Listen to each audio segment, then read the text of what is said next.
Lord Manjushri was one of the 8 great Mahasattvas, Mahabodhisattvas, during Buddha's time. He resided during Buddha's time. He traveled around with the Buddha. He moved with the Buddha. He was Buddha's student. And he attended Buddha's discourses. And there were certain times that Lord Buddha directed people to Manjushri to give discourses. Because Manjushri was very well known to be extremely eloquent. No, is well known to be extremely eloquent and extremely skillful in conveying and imparting the Dharma to people.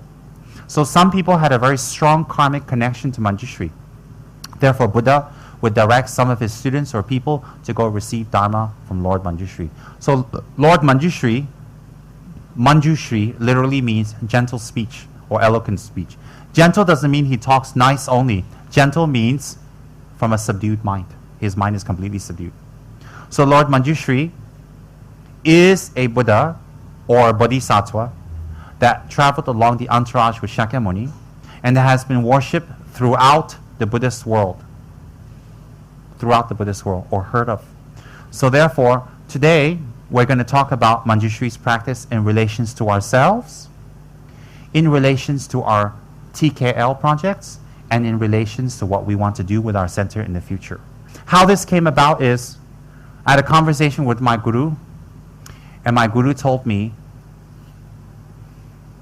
that TKL will manifest, and that TKL will be very successful, and that our huge Lama Tsongkhapa statue will manifest. He told me that directly. Along with that conversation, when I was talking with him, he said to me, but there will be some obstacles. He said, don't worry. He says, you should teach your group, this was his instruction to me, you should teach your group the Black Manjushri practice, and you teach your group the Black Manjushri meditations, and it will help very much to remove the obstacles.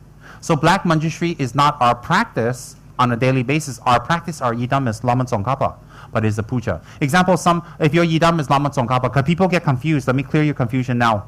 Many of you, your yidam is, very fortunately for you, is Lama Tsongkhapa, and many of you, out of great merit, has invited Lama Tsongkhapa home to your homes. So therefore, those of you whose Lama Tsongkhapa is your yidam, you're very fortunate.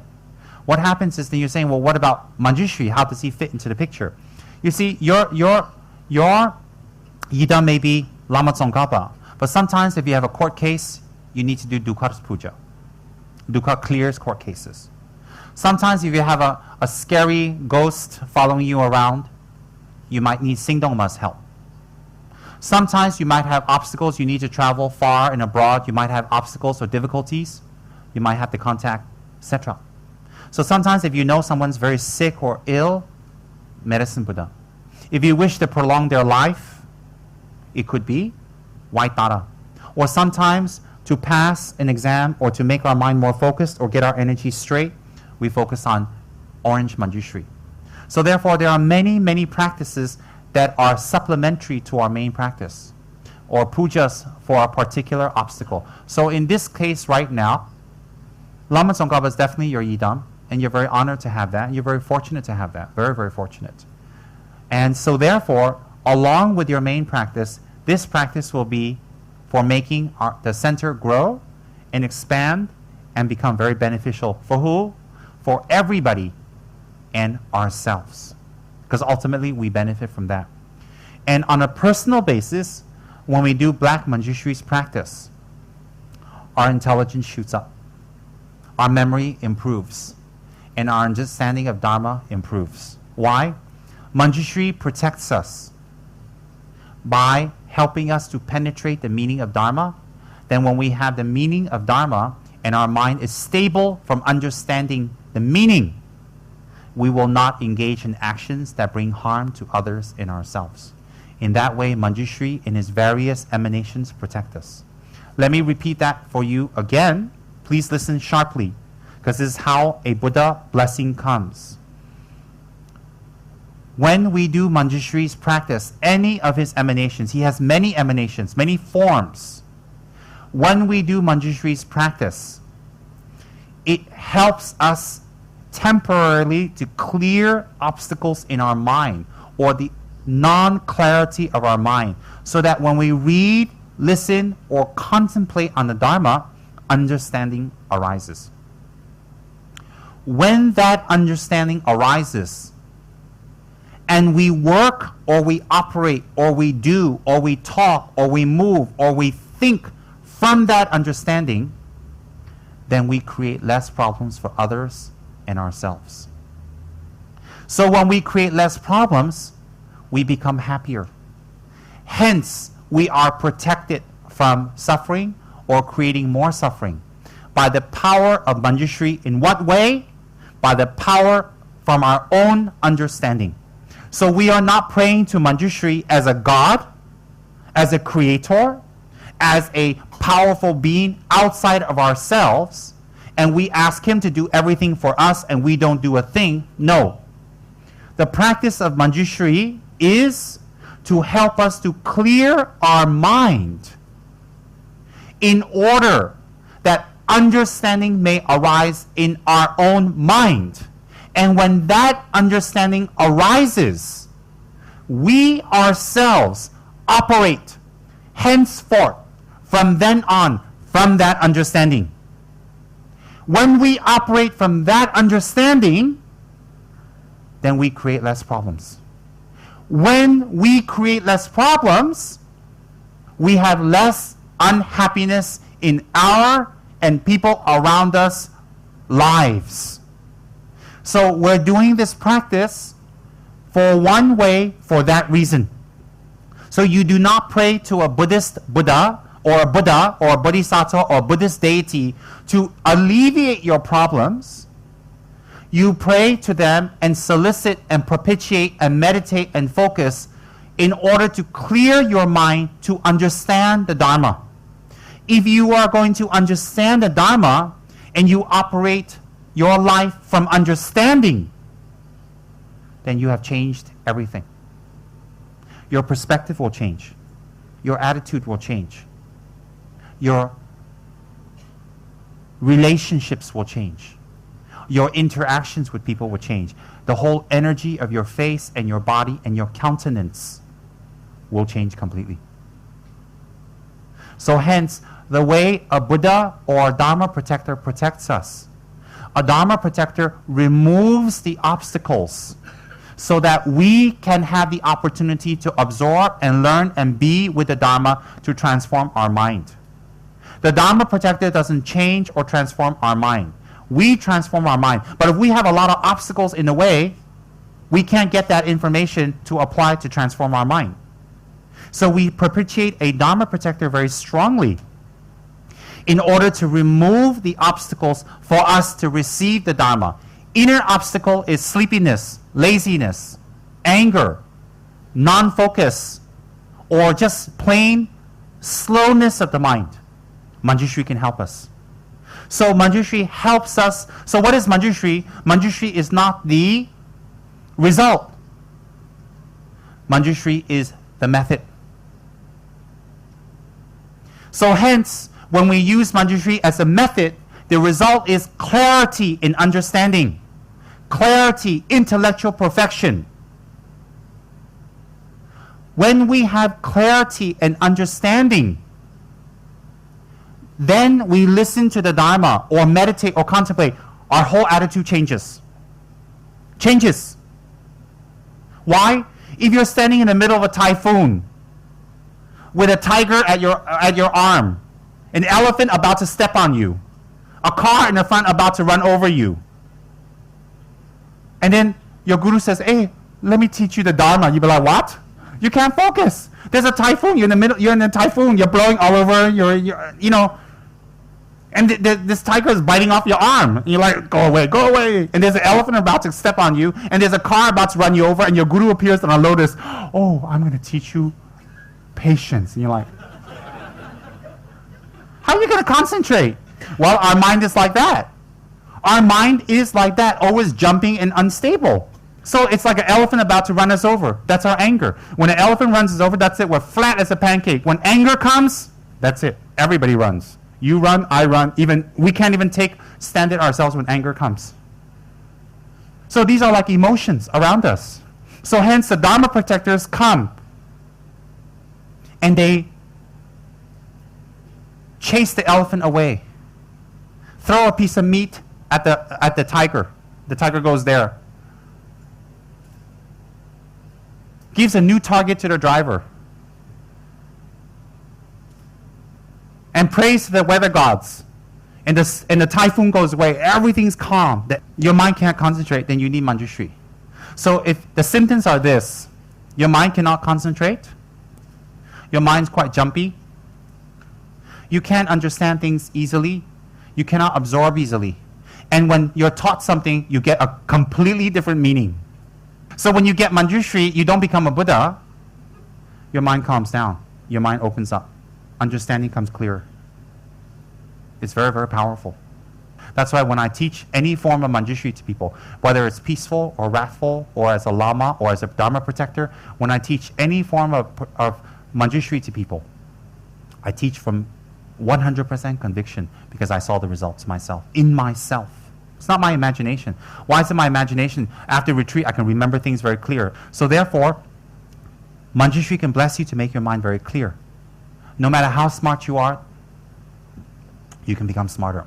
If you're pregnant, if you have a child, when you do Manjushri's mantra, oh, it's very powerful. When you recite Manjushri's mantra, when you recite, the sound vibrates through your whole body. Just think of the child inside your womb, being enveloped and being surrounded by Manjushri's mantric vibration. Om Arabaza Nadi Hum Hum Hum Hum. How powerful. How fortunate. The child is born into Dharma. How fortunate. And it benefits the mother too.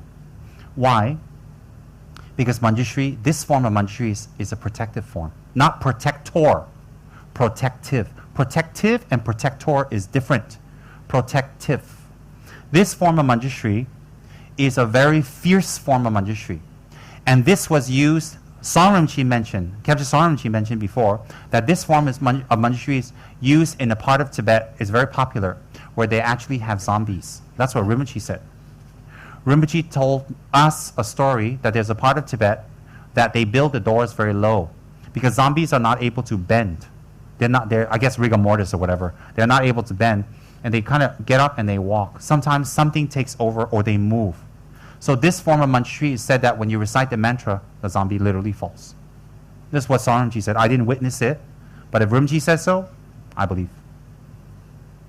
So this form of Manjushri is very powerful for incurable diseases.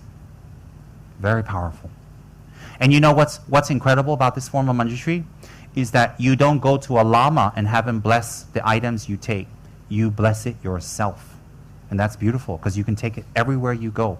So this form of Manjushri, you'll need some water near you. And make sure your bottle is marked. Make sure your bottle is marked. Because at the end of your retreat, the water is very powerful. You can save it to drink them sometime. So you get it mixed up. You're like, oh, I'm thirsty. Gong, gong, gong, gong, gong. You're like, oh. Uh-oh. Like, the whole retreat water drank in one gulp. So what I would do is I would mark this, and I will put something very nice on it, and, do something separate. And then you can drink the water every day. After you bless the Manjushri water, every single day you can drink. And think about Lord Manjushri, one with your Guru, dissolve it into you. Think healing comes. And sometimes you can even do this. You can take the water, rub it on your eyes, very powerful. On your ears, on your nose, all that. Then you block the 9 entrances. There are 9 entrances on us that a spirit can enter. That is, through our lower 2 openings, front and back. For those of you who are a little slow, pee-pee, poo-poo. Okay, your pee-pee, poo-poo opening, you can block. You don't have to wake up in the morning and go... Then your partner say, what are you doing? I'm blocking my pee-pee, poo-poo with Manjushri la. They're like... Or in retreat, all of you are in retreat every day, like... No, you don't need to do that la. I know you guys are going to ask that, and some of you are shy, but I know you're thinking like that. How to block my 2 poo-poo and pee-pee? So you don't need to do that. You can sprinkle it. Just go, oh. No. Symbolic. After you bless it, you just go like this. You think your pee-pee, poo-poo block like this. That's all. Symbolic. The other parts you block. You block your 2 fingers, the ring fingers. Your mouth, where just on your lip lah. So, you block your lip. You block your ears, you block your eyes, you block your nostrils, you block the top of your head. These are the entrance points which spirits can enter if we are susceptible. After your retreat, you can use your water for blocking the 9 entrance points. All right, 9. Then, the crown of the head, very important. Then also this one can be used to wash your body sometimes. And also you can give it to people. You can give it to people to also to take. So during the retreat, don't bless it like, because other people are like, here, blessing, they're like, oh. That won't be very good because it give them wrong view. It'll give them wrong view. So you bless it very gently during retreat. After you recite the mantra, very gently blow into the water. It'll be very powerful. Okay, very, very powerful. No joke. It's very, very powerful. So black Manjushri is very good for disease. It's excellent for black magic. There are several pantheon of deities that are excellent for black magic. That excellence is dependent on your affinity to the particular Buddha. Everybody have different affinity. Since everybody have different affinity, they have different types of practices. So people with affinity for black Manjushri, it is very, very powerful for black magic. Very powerful. This one I can't even joke about even a little bit because I have tremendous confidence in this practice. Tremendous. It's very powerful for black magic. It's very, very powerful to set the motivation for the day. So there are, how many yogas in Manjushri here? Does anybody know? How many yogas? 9, right? How many yogas in the practice of Manjushri? 7, is it? Correct. There are 7 different types of yogas to associate with the practice, and it's very, very powerful. The mantra will help us to improve our mind, to make it clear, to make our mind very, very, very precise. On top of that, it will help us to calm interferences and obstacles. The first of the yoga is meditation on destroying obstacles to Dharma work or Dharma practice. Second is protection from sickness. You don't need to write down, it's in your book. Third is calming disturbances from spirits and people. So some people gossip about you, talk about you, always say nasty things. Through this practice, you can stop that. Or stop that, meaning you don't see them the next day, they got a bandage over their mouth. No, it means that even if they gossip and talk about you, it will not have effect. Yes, you know my secret. So if you want to be controversial, you make sure you do black Manjushri because people are going to gossip. You make sure it don't have effect. So therefore, it will, when people talk, nothing already. It just become like wind.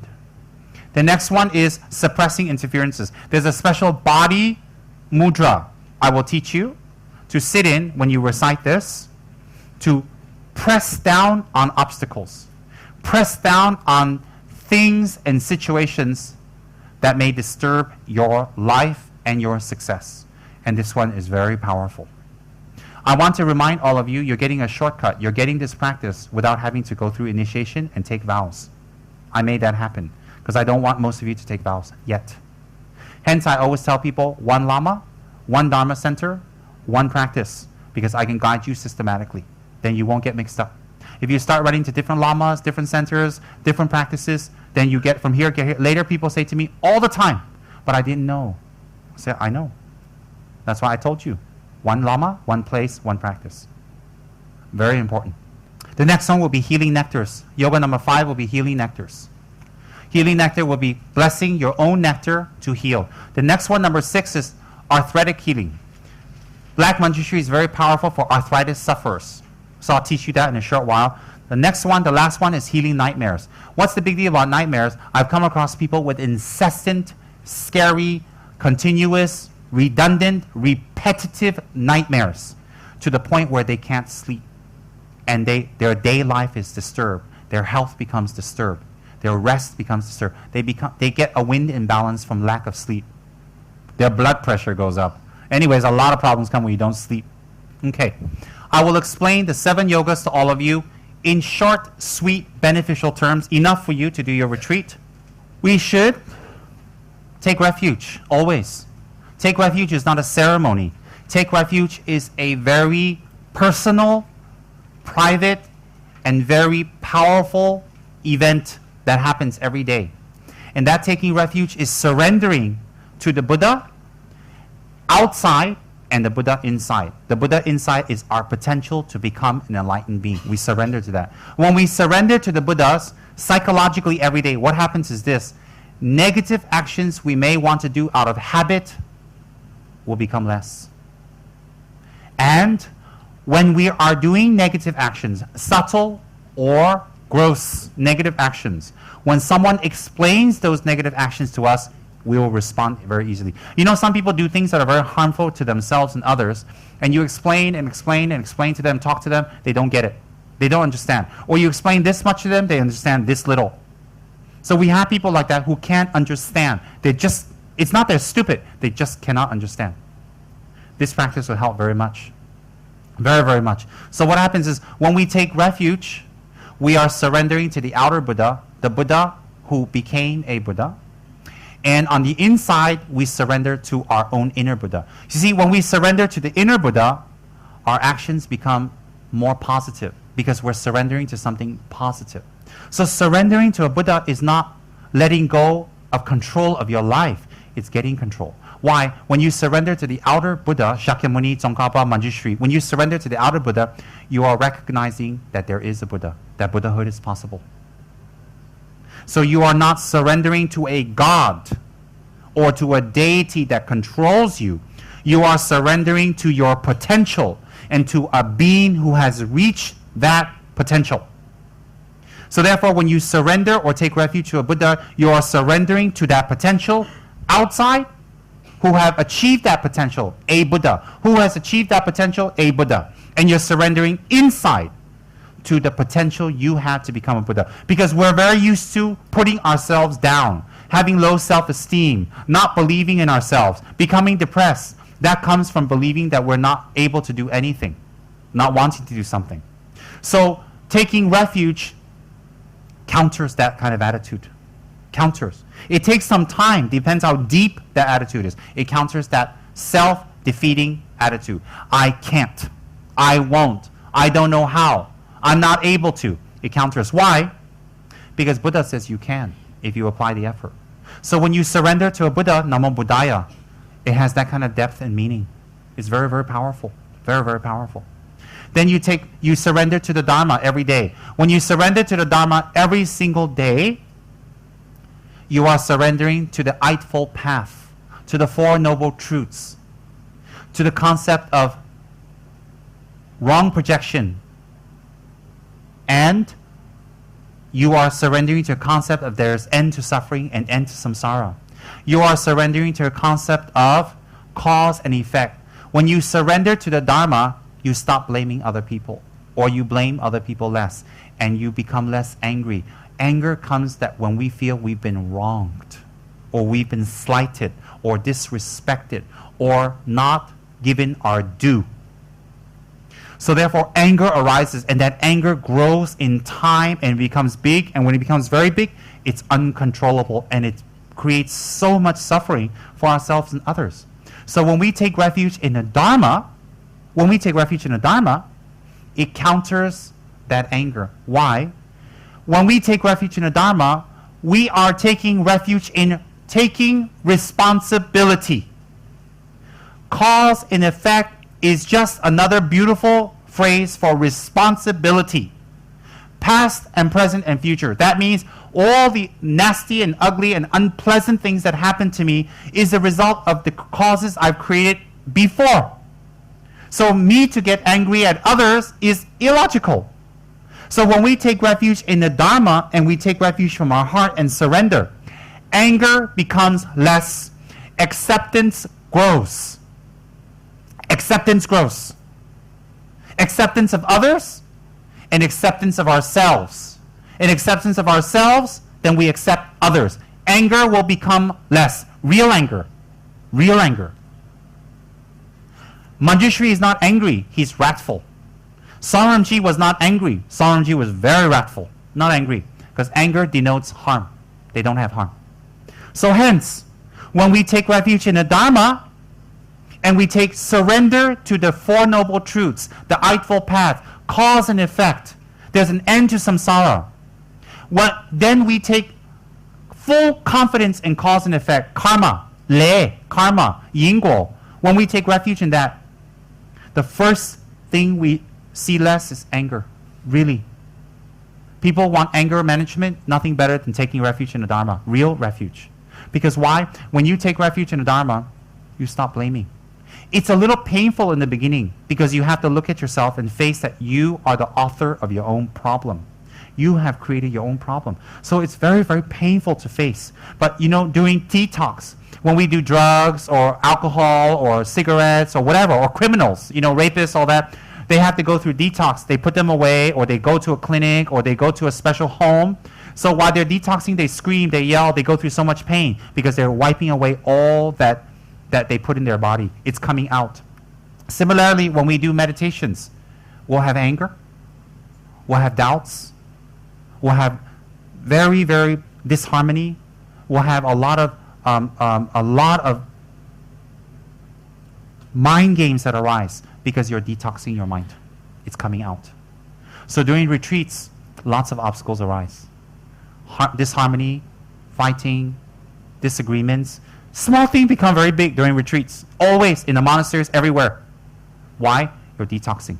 So during retreat, we have to be extra patient with ourselves and others because you're making everything come out. Everything's going to come out. So therefore, when you take refuge in the Dharma, real refuge, and I'm not talking about Tibetan Buddhism or Hinayana Buddhism or Mahayana, I'm talking about Buddhism. When you take refuge in the Dharma, anger will become less. And anger is the root cause of many problems that we make for ourselves and others. And we will face ourselves better. And that's very beautiful. Why? That's the purpose of life, to be happy, to make others happy. Because you take responsibility. Why do you take responsibility? Because you believe in the Buddha. Buddha taught that you are the author of good and bad, karma.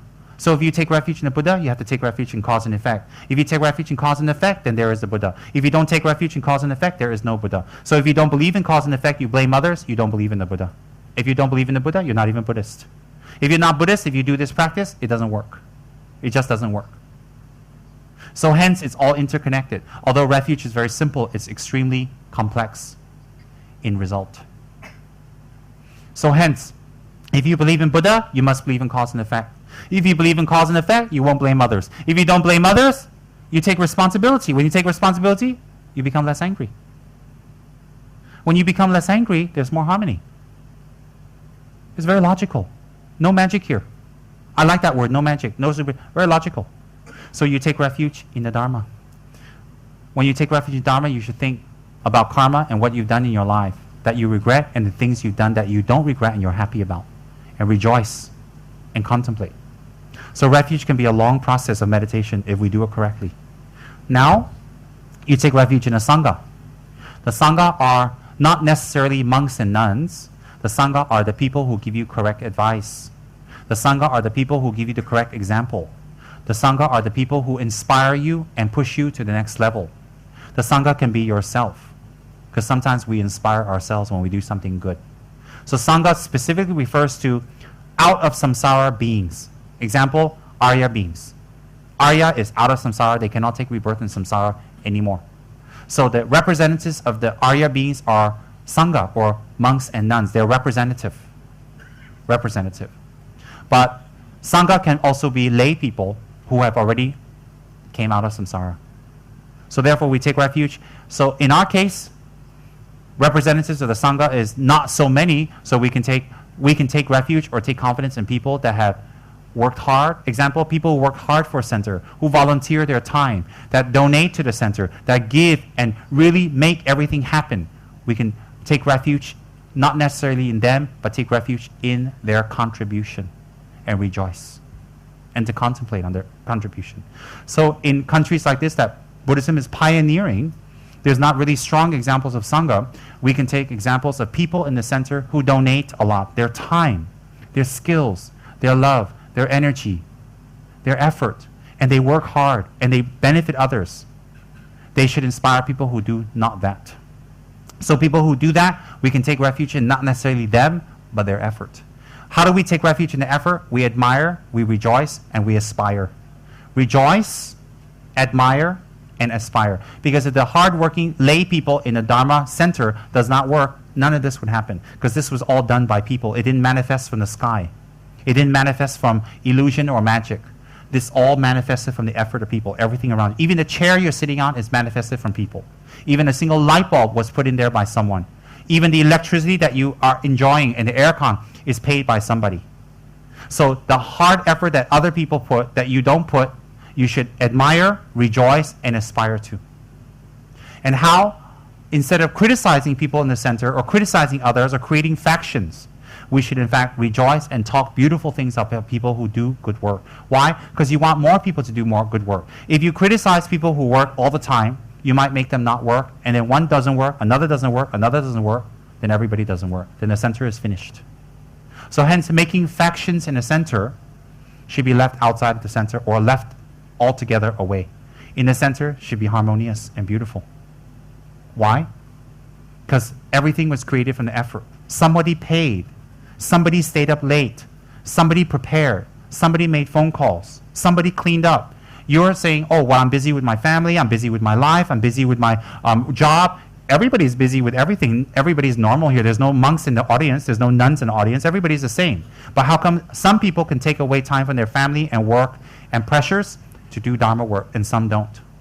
So hence, we take refuge in the people who, their effort of the people who make that kind of contribution. So taking refuge in the Sangha can be like that. So taking refuge is Namo Guru Be, Namo Buddhaya, Namo Dharmaya, Namo Sanghaya, Namo Triratnaya. Triratnaya is 3 jewels. I take refuge in 3 jewels and nothing else. Nothing else. So that's very powerful. So we recite that 3 times, focusing on Lord Manjushri. And when we visualize Manjushri, we visualize him in that form that you see in the tanka in front of you, and you can take refuge in Manjushri. Again, same with your mother on the left, your father on the right, all sentient beings behind you, and the enemies and people that you have perceived to harm you, in front, facing Manjushri. Everyone taking refuge. You do that during your retreat. That's very, very powerful. All right, the next one is the 4 limitless meditations. I don't need to go through that word by word. You can read through it. And when you read through the 4 limitless types of, the 7 limitless meditations, the 7 limitless meditations, when you go through that, you contemplate on the meaning and you think, whatever is written in the 7 limitless meditations, may it be so for everyone in existence. May it be so for everyone in existence. So you think like that and you request it. Then the next one is a little prayer for our Guru to live long and stay with us and keep harassing us, keep pressing our buttons.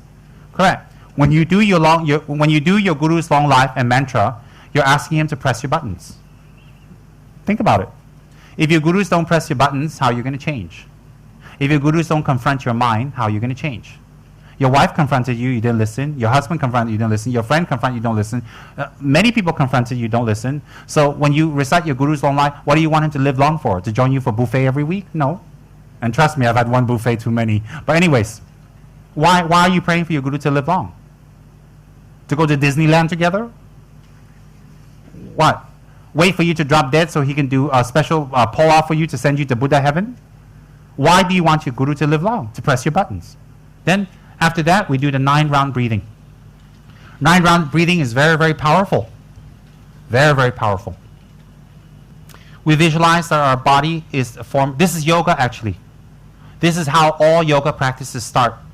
It's very, very powerful. Because right now, we think our body is heavy and coarse and thick with the 4 elements running through it. We should visualize our body as hollow and clear, like a rainbow. You can see it, yet it's clear. No matter how old you are or who you are, you should think your body is very, very clear. It's extremely important. All right? Then, you make a Vajra fist with your left hand. A Vajra fist with your left hand, okay? Place it under your right armpit. If it's wet, wipe it off first. All right? If it's not wet, you can go directly there. Make a Vajra fist, and with your left hand, you stick it under your right dry armpit. Okay? Then, with your right finger, right?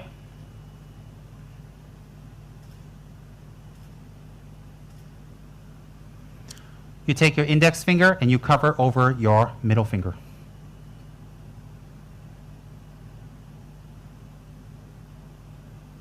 Then you block your left nostril. Breathe in. Breathe out. Sitting in the Vajra posture, we begin by visualizing that our gross physical body composed of flesh, organs, and bones gradually melt into light until we are left with only a holographic image that sparkles like a rainbow. At this point, we make a Vajra fist with our left hand and place it under our right armpit. With our right hand, we make a Vajra fist and extend it to the right middle finger. Placing the index finger on top of it, we gently block the left nostril. Visualizing clear our 3 inner channels, we inhale through our right nostril, imagining that pure essence of the 5 elements, positive and healing energies, and all the Buddha's blessings enter through our right nostril in the form of white light. This white light absorbs into the subtle wind energy at our heart. We now block the right nostril and exhale through the left nostril in 3 short breaths, imagining that all of our sicknesses, polluted elemental winds, inner demons, and interferences relating to the left side of the body are expelled in an aspect of polluted black smoke. So, like this. Take the left, put it under here, because we're clearing the left side. Take the right, block the left, breathe in. Then block the right, breathe out. Short means you don't have to go all the way in like. Not like that, just short one. All right? Breathe out, hold the right, breathe out. While you're breathing out, think that your anger, your unsettled mind, your negative wind, and your sickness is being breathed out. All the problems on your left side is being expelled out. Then again, hold your left in and visualize Manjushri's blessings, universal energy, white light, healing energy, everything pleasant going in. Breathe out all the negativities on your left. Again, out. 3 times, then switch. Then take your right hand, Vajra fist, left armpit, take your left hand, make the index over the middle finger, and block your, which one now? Correct. Breathe in. Breathe out. All negativities of your right side is expelled.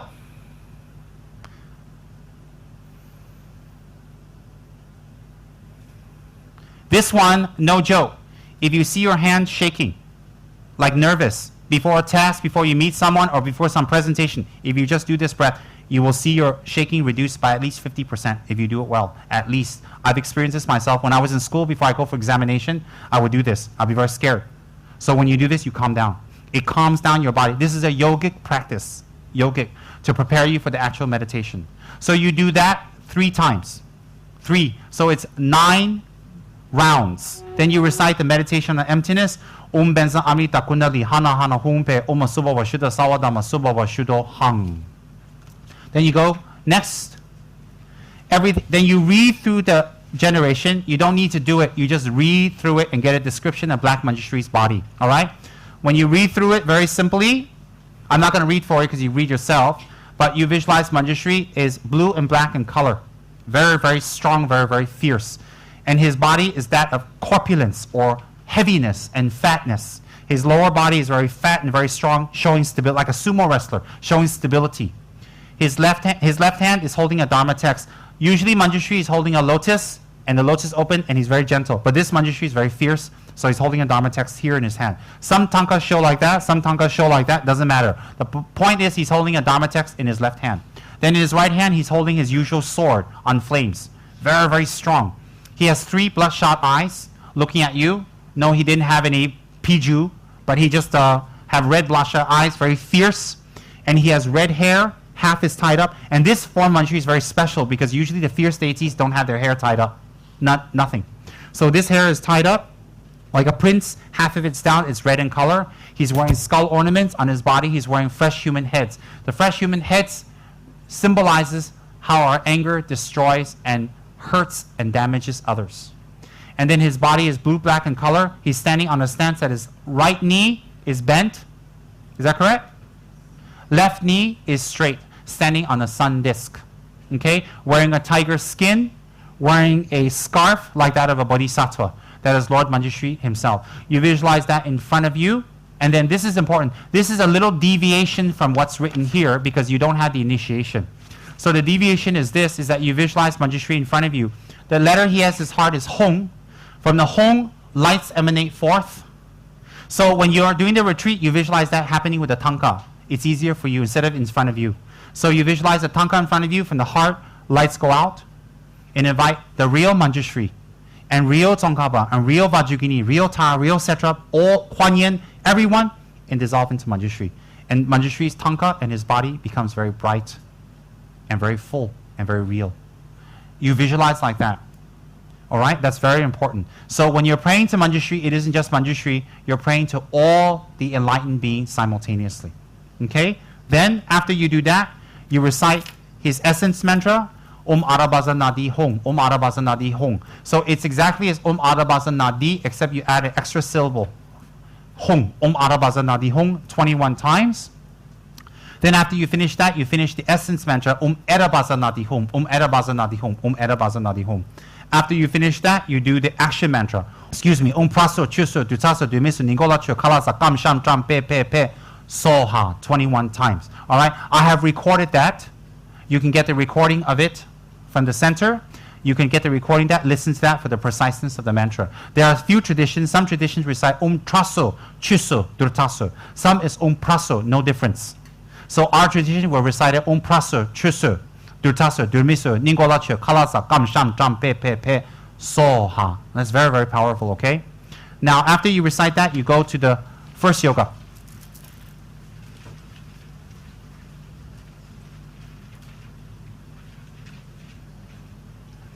While you're reciting the mantra,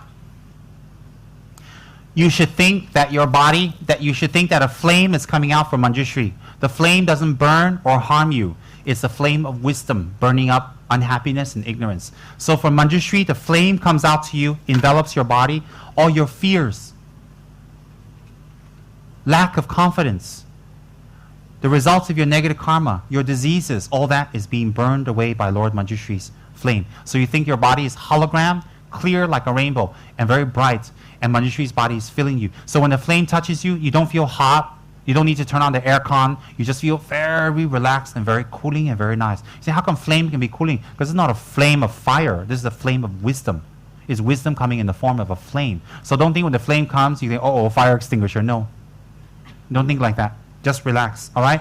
And then also, you go and think that the flame is going out to all the environment around you and specifically to wherever you want to go to remove the obstacle. So example, for TKL's sake, you can visualize the flame going out and going to TKL land and going to the different departments and going to the different organizations, different places, and blesses them to support us and help us to make TKL come up. So the flame goes there. Any questions? You visualize that while you're reciting the mantra 21 times. So do you visualize during the mantra, after the mantra, or before the mantra? Correct. During the mantra, that's correct. Next one is protection from sickness. All right, protection from sickness. Very nice.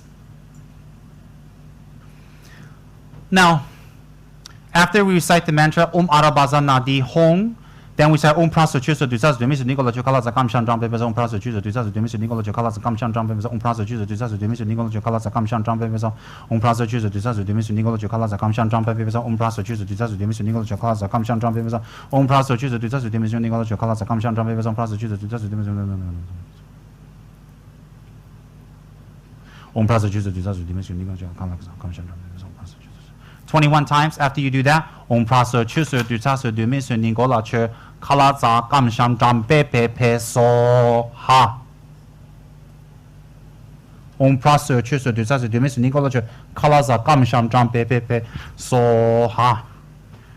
Om Praso Chuso Dusas Dumisu Nicola Kala za gam sham dram pe so ha. So what happens is, this is the mantra to protect you from sickness, to block sickness from coming, especially sicknesses that are infectious. All right?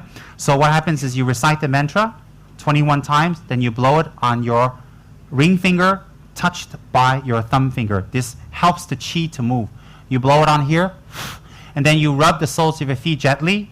All right? And then you rub your armpits. If you are doing this practice very well, you become adept what happens is this. After you rub, you will see these places have a slight discharge, not liquid, dry.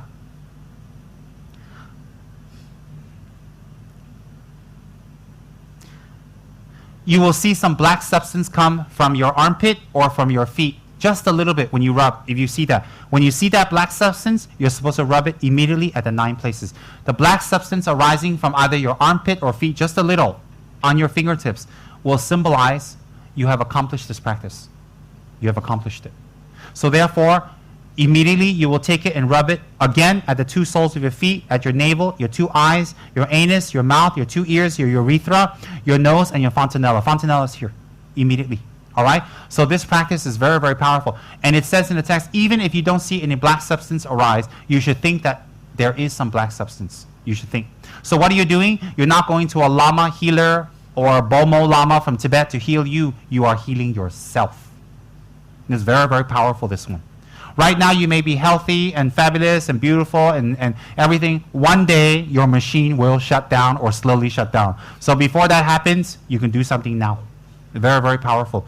This is just to let you know how you protect your entrance points. These 9 entrance points is where disease come in and where disease are kept, and also spirits. These are 9 places. In fact, when we do exorcisms, those are the 9 places where the Lama seals. Seals.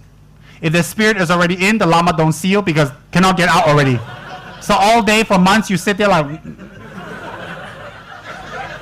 So if you got something inside, the Lama don't seal. Wait for you to leave. After leave, then seal. Next yoga, calming disturbances and calming spirits. All right? Very powerful. This practice is very powerful to do early in the morning if you can. Now listen carefully, don't freak out. Early in the morning, just before the sun rise, you do Manjushri's practice. So, just in the morning, just before dawn, it's the most dark. You do that time, Manjushri's practice. It blesses your whole day. If you cannot do, never mind. You just do just any time. Because if you cannot, why any time? Better something than nothing, isn't it? Correct. So, therefore, when you do the next practice, you should think about what has been disturbing you, who has been disturbing you, and where the disturbance has been coming from. And you visualize a very powerful... If you're a Manjushri, you visualize a flame coming from you and going there. If you're not Manjushri, then you visualize it going from the Tanka to that area. So whatever obstacle you're having, you don't visualize a flame going there and blow them up. No. You are not spiritual terrorists. You visualize the fire go there, touch them, and transform their minds and make the obstacle stop. So in the morning, it's very powerful. You visualize...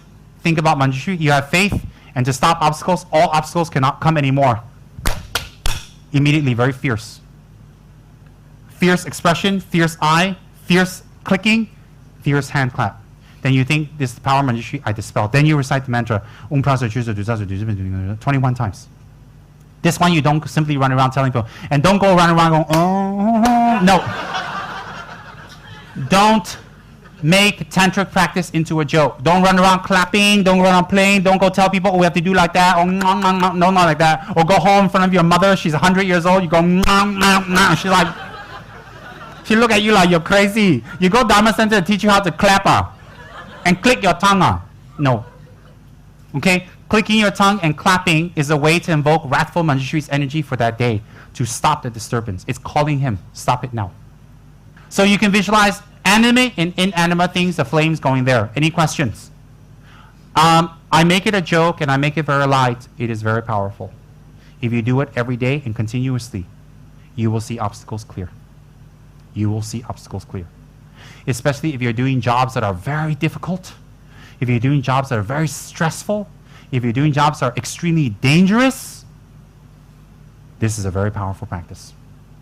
Very, very powerful. And if you do it every single day, it will build up the energy. Okay? Now, the next one is suppressing interferences. Now, this is a little controversial, but I will explain it to you in a nice way so you don't have any doubts. We take the big toe of our right foot and put it over the left toe. Okay? The right foot over our left toe. So this is your right toe, put it over your left toe, the big one. And you sit there hugging yourself. Okay? And then you put the toes. Which one? Correct. right toe over the left, your feet together, right? And you hold it like this. What you visualize is whoever or whatever is disturbing you, you're sitting on and you're holding them down. So you press your feet down very strong and you visualize. No, your ex-husband doesn't count. Okay, your co-worker that drives you crazy doesn't count. Someone who's competition with you to get the account doesn't count. So you press down the obstacle and you recite So if you can sit like this 21 times, it's very, very good. If you're too old, if you're too fat, if you're out of shape, if you got no legs and prosthetic legs, whatever problem you can't sit like that, visualize yourself sitting like that and recite it. Okay? So the right toe over the left toe and you're sitting on top of the obstacle. Okay? Now when you're sitting on top, it means pressing the obstacle down. Not you are pressing someone down. You're pressing their negative karma, their negative energy, and their harm. You press down, not them. In Buddhism, we don't harm. Never. Okay? While you're pressing down on that, visualize very strongly. You're pressing down on an obstacle. Very, very strong. Any questions? Good. Next one is healing nectar.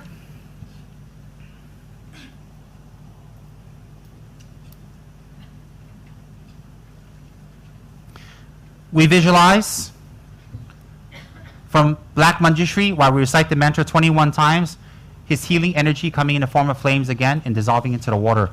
You don't sit there and look here, look there, think this, they play with the hand phone. During retreat, no hand phone. When you're doing the mantra, no hand phone, turn off. No hand phone. You do hand phone, defeat the purpose. You disturb others, you disturb yourself. Okay? So you recite the mantra 21 times. Think Manjushri is blessed. Blessing it with flames. At the end of it, at the end of the 21 times, then Manjushri himself, an emanation comes out of the tanka and dissolves into water itself. Dissolve into. You can bless this water every single day during your retreat. It will be very, very powerful. Don't talk during your retreat. During your mantra, don't talk. Don't talk at all. Then the mantra more powerful. Any question about this? Okay, good. Next one. Healing arthritis. You recite the mantra 21 times.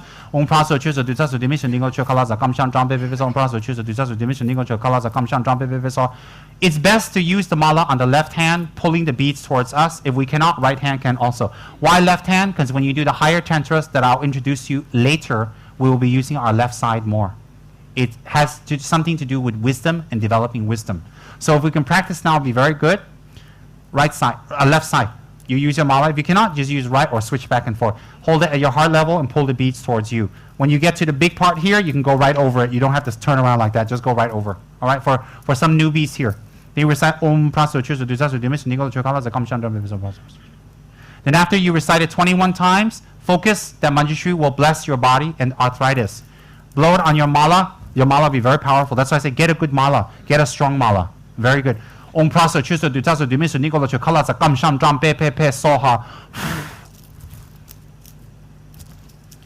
the arthritis leaving your body. Visualize it. If there's a particular spot that's very, very painful, go to that spot. You can even rub it on your head. Then your body, then your leg, rub it out. Use your mala to rub the arthritis out. Do that every single day through your practice. It's very healing. So, during your retreat, detoxification will come out. More anger, more negative thoughts, more obstacles will come out. And during retreat, when obstacles come out, be very happy. Don't complain. Don't say, why? You should be very happy. Why? If someone is doing drugs and we put them in detox program, and when they're locked in a room for 1 week, 2 weeks, and they're not allowed to have drugs, how do they feel? They scream and shout. You may love them, but you have to leave them there to let the drugs come out. Similarly, the negative karma has to come out. So hence, during the retreat, during the day and the night, some of you may experience more obstacles and problems. Be very happy. You say, oh, it's coming out. Then you say, why should I be happy about problems? Because the problem comes out now, it's under a controlled atmosphere. If it comes out later, you will suffer. The example I always give in the past is this. If you have the karma to have a t-shirt and a pair of shorts and sandals. If we walk around in Malaysia, is that okay? Will we be comfortable?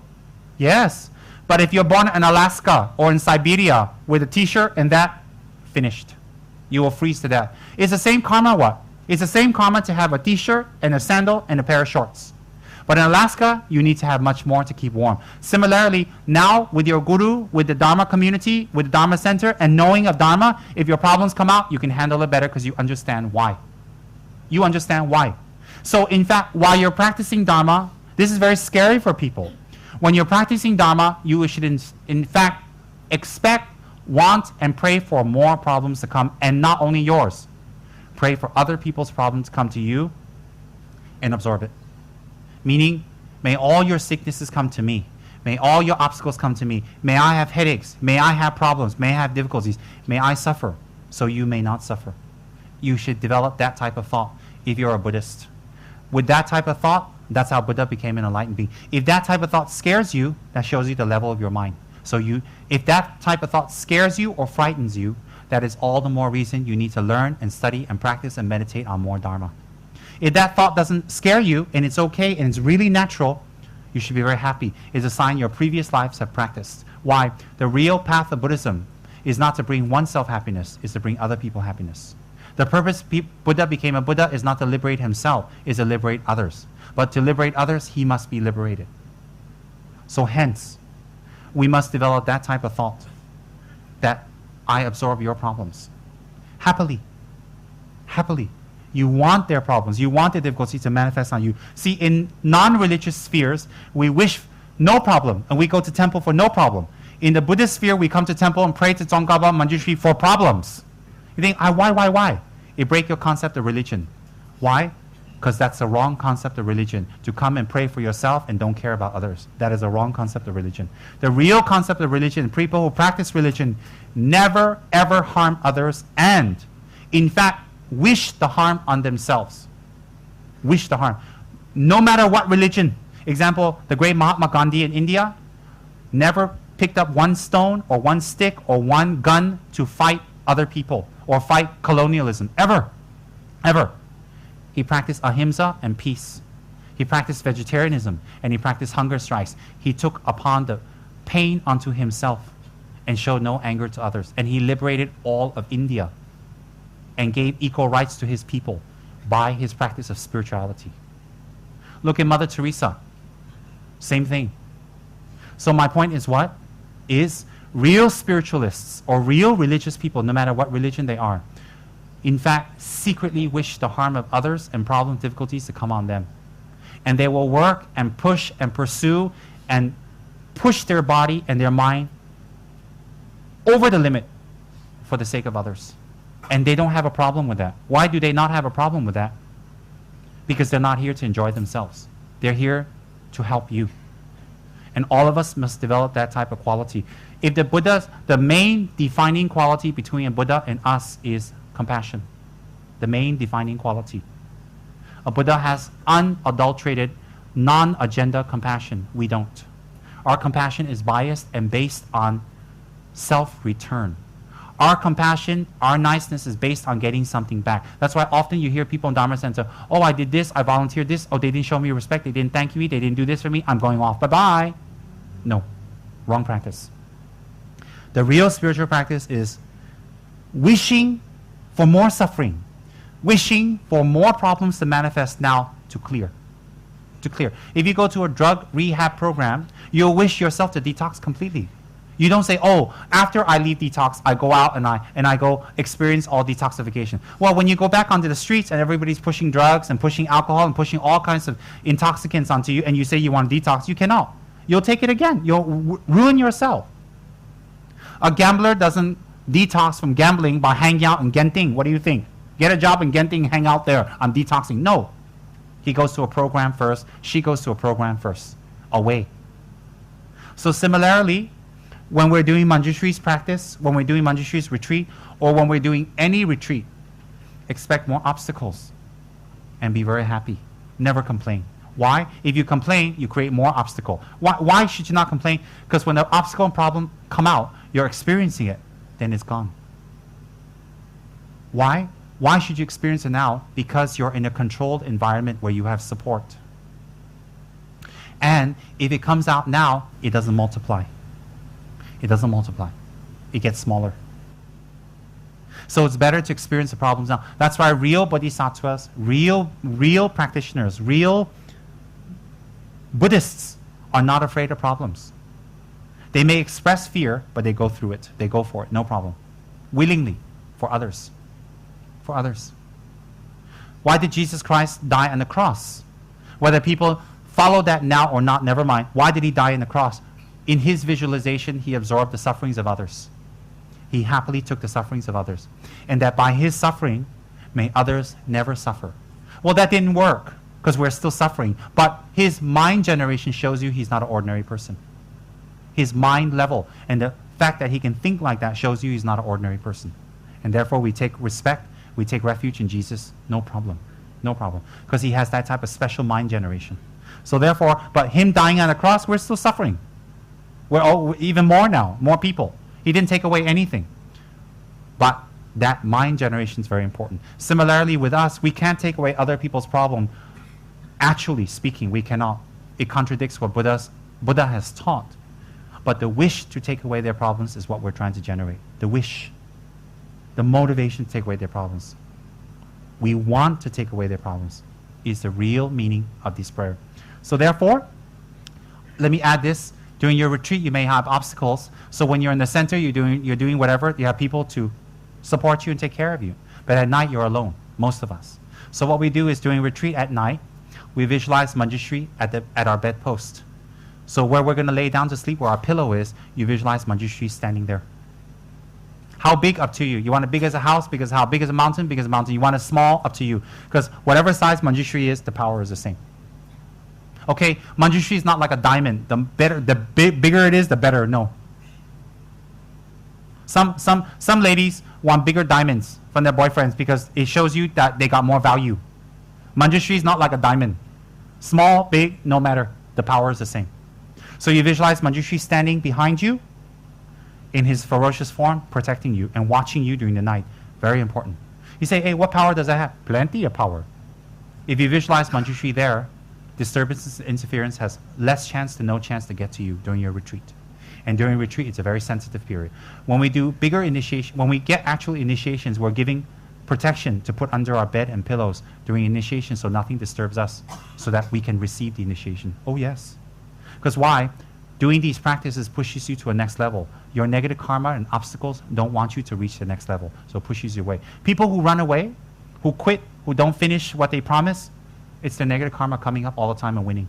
All the time. All the time it comes up and wins. So therefore, during retreat, it's very sensitive and very important. Even scary nightmares you have, never mind. Never mind. So you visualize Manjushri there, very strong, before you sleep, and you hit the pillow, you think he's watching you through the whole night. During retreat, it would be very good if we are vegetarian, pure. Egg and dairy, okay. I know Chinese vegetarian is a little different, but if you can be vegetarian, it's much, much, much better. Make your winds flow, your chi flow.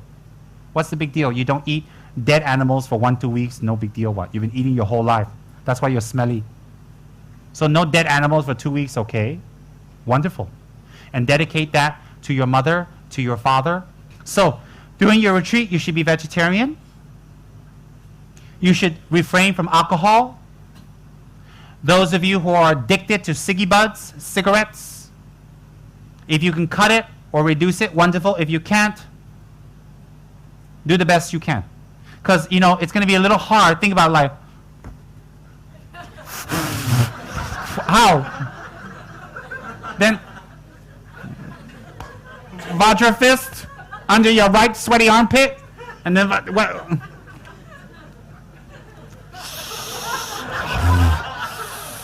I mean, ayo.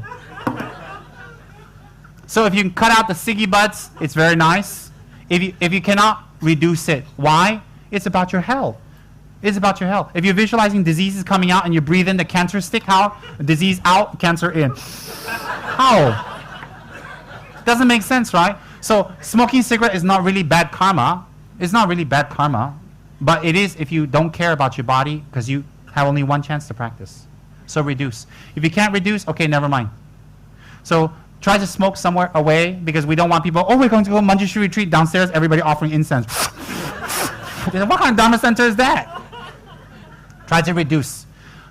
Smoking and drinking is not really bad karma, but it can block our energy channels when we do retreat, so not effective. That's all. Okay? So therefore, on top of that, for doing the retreat for 2 weeks, it would be very good, those who are doing the retreat, to refrain from bubbly. For new people who don't know what bubbly is what your mother and father do to make you. I'm very conservative and soft and gentle, so I never say the S word. Everybody know I'm very, very gentle and conservative. Very soft and gentle. So I dare not say the S word because I'm being recorded. So, and my guru might see like, huh? So, bubbly. Everybody know bubbly? Don't forget that special word. Bubbly is mother and father together and you come out. Sometimes they regret. Yeah, sometimes I look at you and say, yo, I wish we did Manjushri retreat. Yo, too late. So during retreat, if you refrain from bubbly for that time period, it's very good. If you cannot, it's okay. It's all right. But the more you can refrain, it's not punishing yourself. It's letting your body regenerate. It's letting the blessing come in. It's not punishing yourself. Don't think it's punishment. During the retreat, take a vow. Everybody take a vow just before retreat starts. Okay, for 2 weeks, no bubbly, no alcohol, no meat, and I dedicate this, that in the future I may inspire many practitioners. Do it for something big. Something very big. Okay, if you cannot, then you take a vow for whatever you can take a vow. If you cannot, just do the retreat. You do the best you can. You do the best. We go to the gym, it's better to cut out fats, sleep early, and we do cardio, and we take more protein, and whatever, there's a regime. Whatever we can do, we do more. At the gym, we get better result. If we do less, we get less results slower. So whatever we can do. So this is not punishment. This is creating discipline and creating the causes for others to be happy. So just before you sleep, you think Manjushri is there, and you do the Manjushri. Just before you sleep, you think Manjushri is there, and you go to sleep. So doing the yoga, when you're there, of course you don't go to everybody lay down and say, okay, Om Prasa Trisha. You just sit up. Just sit up and think, may everybody be free of nightmares and disturbances and problems. May everybody be free. And then you recite the mantra. Then after you recite the mantra, then you recite the dedication, and you're done for that day. Yes? What are the visualizations?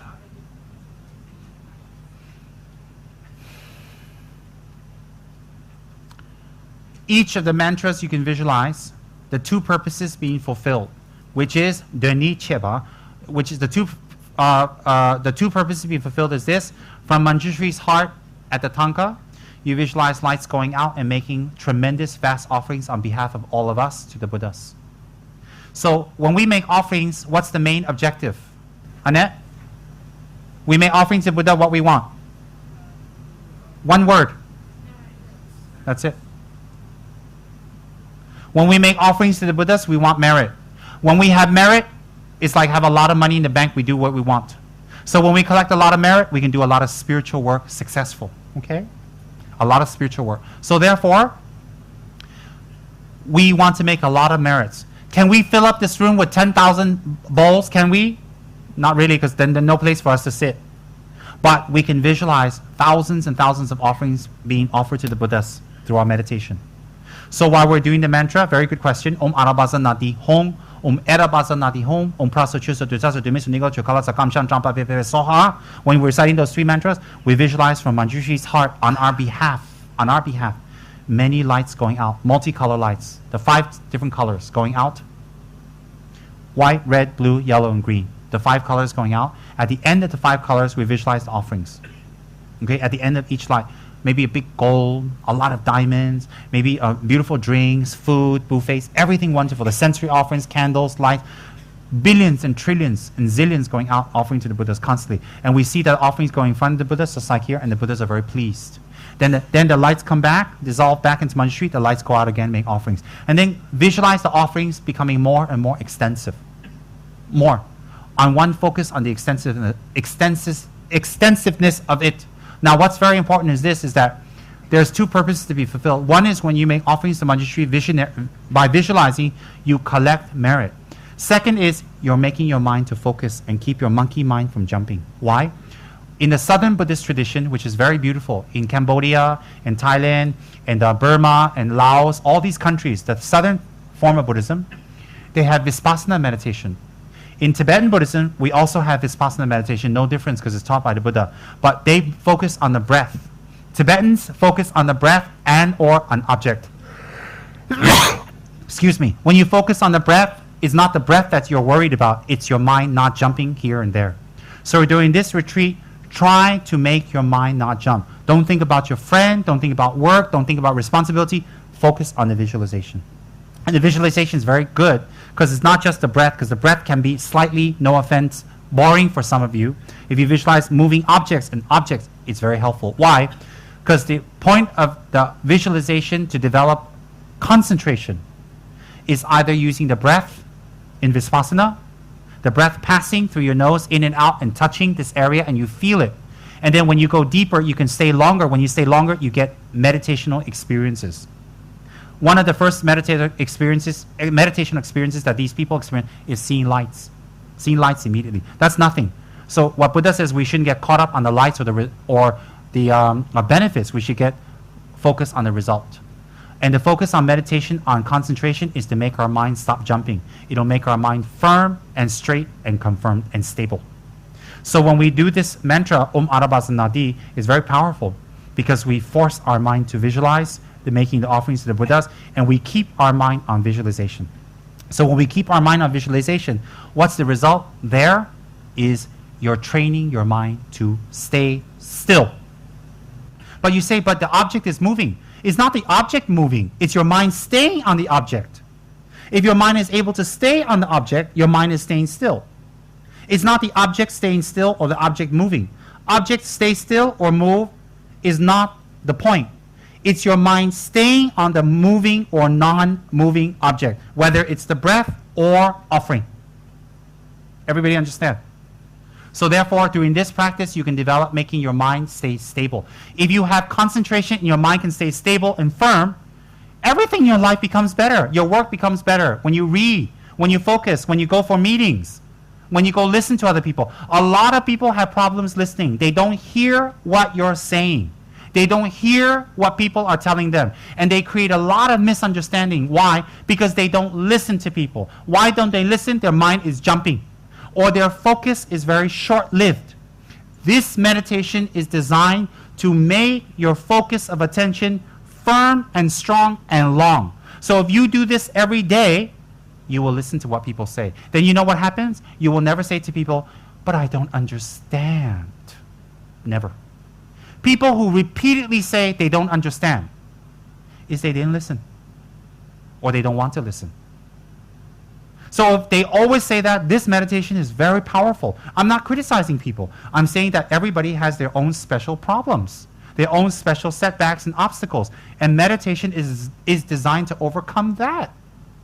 So whether we focus on making offerings through Manjushri to the Buddhas, or we focus on our breath, no difference. The point is what? The point is we want to create focus and concentration. When you're doing the mantra, I'm teaching you corporate people here, stressed out people, working very hard people. You come to the center, wonderful. You can become enlightened, you can get blessed, and you get de-stressed. You leave here floating on a cloud. How? Take your mind away from everything and focus. Then you say, but when I come back, my problem is still there. Correct. Your problem is still there, but you sharpen your mind and making your tools stronger to deal with your problem. So when you come back out of meditation, your problem is still there. Yes, it is still there. But you have more weapon and more energy and more focus and more tools to deal. Example, if you have a huge loan, when you walk into the bank, you have a huge loan to get a loan. I'm sorry, you have a huge debt. You walk into the bank with a huge debt. When you walk out, you still have a debt. But if you walk out getting a loan with small interest, you're still relieved. So like that, when you come to the Dharma Center, when you do this meditation, you are relieved. Why? You build up your mental power and concentration to focus on solving the problem. So next time something happens, you don't blow up. You have more focus. you have more stability, and you have more wisdom and energy from Manjushri to deal with the problem, to solve it. On top of that, you collect merit to eradicate your problem.